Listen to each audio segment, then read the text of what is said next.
Alright, so answering some questions today. You guys have asked the questions, and I'm going to answer them. Let's see what we got here. First question, _Matt Webb. What keeps you motivated to keep pushing on to bigger tricks? I like that question, because I feel like it's never a question of motivation. Like, I never feel like I'm not motivated.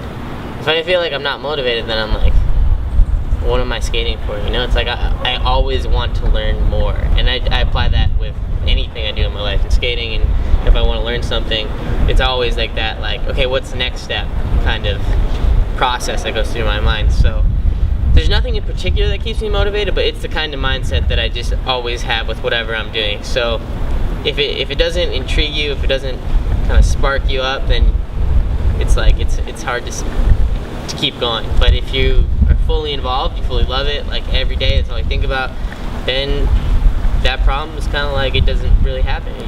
You're always motivated to keep pushing more, because some people will do bigger stairs, they'll do bigger rails. For me, that's never been like, I want to go bigger. I want to be like, oh, like maybe I can flip out, or maybe I can grind a bit longer, or maybe I can do a flip in, or shove out. There's always something that I can add on, like once I feel like I have it, because then I'm like, oh, this is easy now, like maybe I can do something else out. So just, I love skateboarding. I guess that's the answer to the question for that.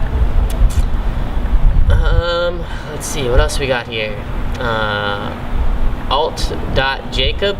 What made you decide you wanted to drop everything else and focus only on skating?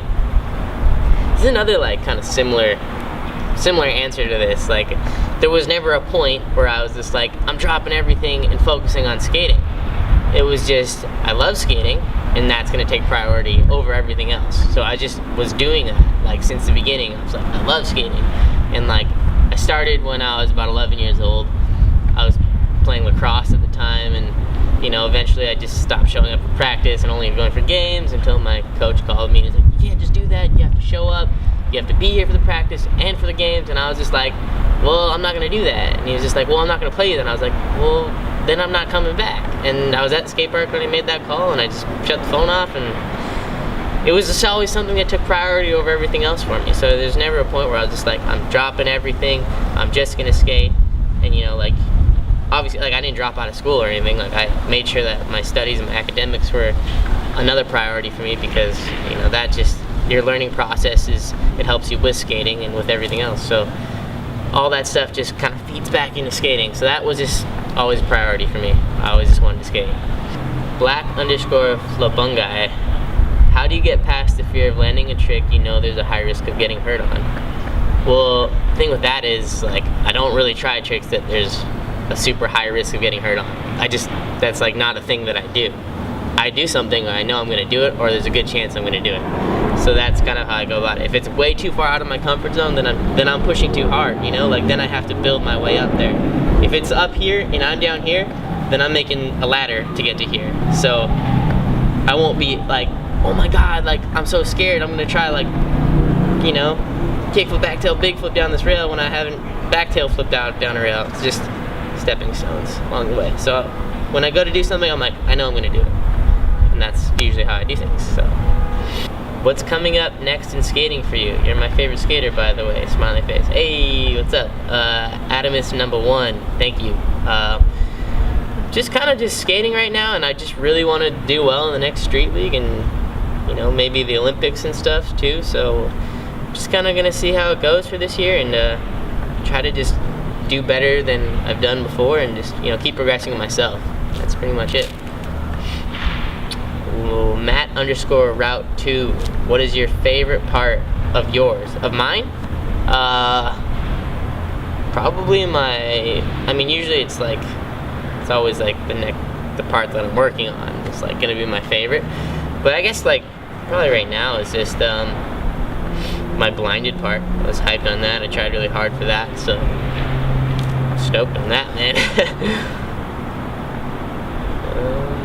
Did you ever skate your middle school as a kid? Did you drop out of school for skating? Kibble_J.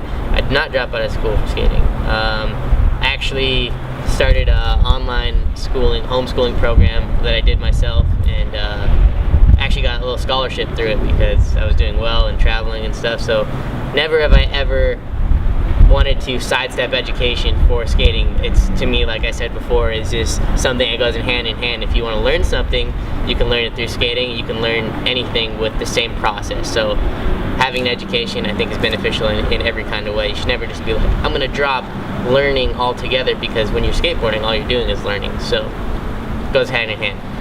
And I did skate in middle school. There's a 6 there, kickflipped it, thought I was awesome. It was dope, told all my friends. That was a highlight for me. Let's see. Where did you grow up skating? You should come back to Cranbrook again. Hey, what's up, Cranbrook? We had a sick demo over there. That was tight. I grew up skating in like Port Moody and Coquitlam in Vancouver, British Columbia. Those are kind of like my stomping grounds. I would skate to the parks over there at homies and stuff, and we just seshed all day. And the Coquitlam Park had lights. It still has lights. And just kind of learned all my tricks and like little down rails there. And the RDS Park too, I'd bus out there every day, 2 hours to get there, 2 hours to get home, every day. It was insane. But that's pretty much where I learned like a lot of like the fundamentals of my skate game, I guess you could say. When you skate hours of switch, does regular feel easier by ink perfected? It's an interesting question. I would say the more you skate in general, the better board control you have. So, yes, yeah. I mean, I just, I'm not like, I don't usually go like, I'm only skating switch today. I mean, I have done that sometimes and just been like wanting to do more switch tricks, but kind of whatever you practice becomes easier. It's kind of like pretty self-explanatory. You put in the work and you get better at it. So, yeah, skate more, get better.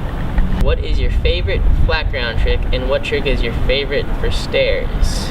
By Jocel_Cab. And Micky, you're my favorite skater for a long time ago. Hey, thanks, Jocel. I appreciate that. That's what's up. Shout outs. Favorite flat ground trick? Kind of changes on the day, I guess. I like doing nollie heels, switch flips, tray flips, switch hard flips, front side flips. I don't know. I guess it's all the same for the stairs, just whatever I feel like at the day. Tray flips on the stairs. Hey, there's a squirrel over there. He's got a Coke can or something.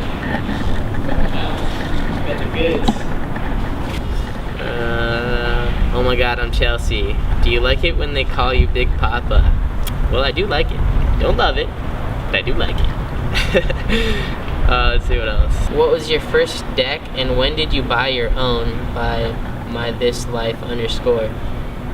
My first deck was a hand-me-down of a hand-me-down of a hand-me-down that just came through the local the skate shop that my brother had for a long time, and it was a Muska board. It's probably like a 7.1, so small, so skinny, and the tail was like maybe this long and just chipped up everywhere. And I got that when I was like the summer of I think 2002, and yeah, I just remember skating that thing like so much. And then the next board, I had a paper route and I bought a board. It was a birdhouse board. I was hyped. I think it was I don't remember whose board it was, but it was black and red, and there was like, it was like a war kind of like battlefield looking picture on it. It was sick. But yeah, so pretty much right when I got into it, I didn't have anybody buying me boards or anything, so kind of had to figure out a way to get money and learn how to skate, or just get a hand-me-down off someone. Any plans on coming to Portugal in the near future? By Pedrog CSS. I'd love that. Love to go to Portugal. Sounds dope. Hook me up. Give me a flight. We'll see. We'll see what happens with sponsors and stuff. That'd be dope. I'd really like to. What was your first sponsor, and what age were you when it happened? By AJ Ranthony. My first sponsor was Friction Skate Park, and that was also when I was 11. I was fortunate enough to get sponsored right away when I started skating. I guess they kind of just noted my ambition and were just like, they knew that I came from like a really poor family too, so they kind of just like wanted to let me skate for free and help me kind of reach my potential and stuff. So I used to go there in my little flame helmet and like red floral shorts and stuff as a little kid, and kind of just wait and see if they'd let me skate and stuff. And eventually they did, and they're like, all right, we'll just sponsor you, we'll let you skate. And I just skied all the time, as much as I could there, and then they closed down after like a year or 2 years or so. But shout out to Friction Skate Park and the Logan family. They've always helped me, and they've always had my back, so love you guys. You guys are what's up. Still close friends to this day. Some interesting questions. Ryan _Alfie, how will skateboarding change as Trump as the president? I don't even know how to respond to that. I mean, I don't know. I'm not sure at all. Who knows? Maybe we'll buy up the skate corporations. You never know. See what happens. This guy's saying, Dapo Mahara, how hard is it to progress in skating? Well, how hard is it to progress in anything is another question. And like, if it's hard to progress in skating, it's hard to progress in something else. It all ties back into your learning process. You know, if you learned how to learn well, then you can learn how to do tricks, and you can learn how to, you know, go faster or pop higher or go bigger. It's all just depends on your learning process. You know, it's like a lot of people will say, "Oh, that guy's talented," and that's just no. What is that? I hate when people say that, because a lot of people are just hard workers, and people just like to forget about that kind of thing and just like, oh, that guy's talented, he's always been good at stuff. It's like, put in the work, we'll see the results. That's pretty much it. So skateboarding, to progress, it's hard for everybody. Progressing is hard in general.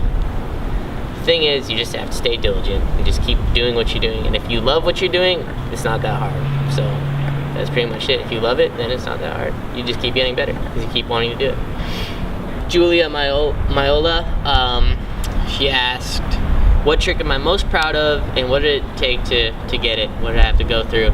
And you know, there's so many moments like that. I've filmed like 10 video parts, but one that comes to mind is nollie tray flip backtail flip out on a ledge near the Jaquan Plaza just down the street.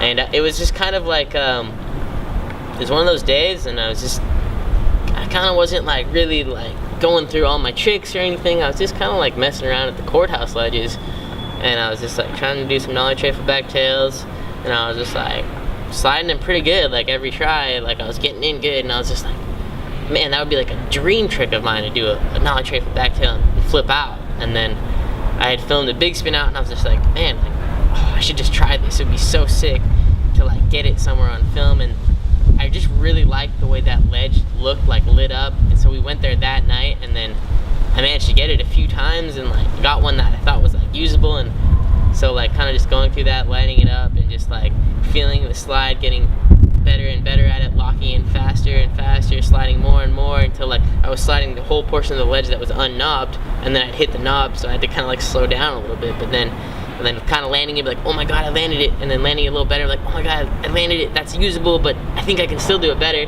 And then like getting the last one where I was like, all right, I think that's good. That was kind of like one of those tricks where I was like, damn, like, did I really just get that one? Like, did I just get away with that trick real quick?